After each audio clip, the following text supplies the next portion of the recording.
I'm really curious what your take is on New York politicians because I'm not comparing them politically at all, but we saw a similar trajectory, smaller but similar, with former Governor Andrew Cuomo, where during COVID, he was really the nation's hero. I mean, there were t-shirts that said Cuomo sexual. The entire nation was tuning into those daily press briefings where he was talking about COVID and addressing the state and really the nation every day.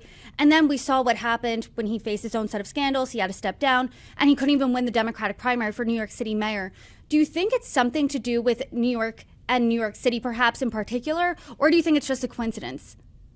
We have a pretty unique political culture here. I will apologize to the rest of the nation for it because it doesn't always work out for the rest of the nation. This is the city that has produced a Donald Trump and a Rudy Giuliani and an Andrew Cuomo and a lot of other luminaries, Mike Bloomberg.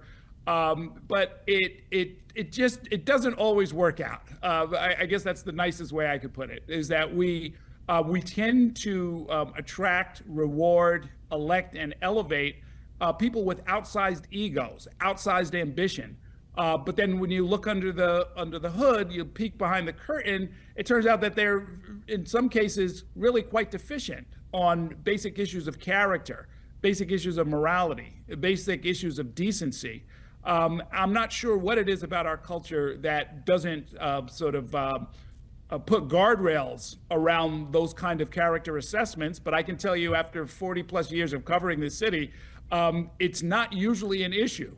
You know, there are a lot of things that get talked about on the campaign trail, but the question of, is this person honest? Is this person nice? Is this person decent? It usually doesn't get talked about. And that's a problem that I've been wondering about for quite a while. And Rudy Giuliani's political career, I mean, it's so interesting because, I mean, the only political office he held was New York City mayor. He was moderate. In 2008, he was viewed as almost too moderate to appeal to those rural states across the country. He then, when he hitched his wagon to Trump, he became much more to the right. He weighed in on the mayoral race. He weighed in on Mamdani. He gave some advice to Mamdani, according to the New York Post, and that was step down and do something else.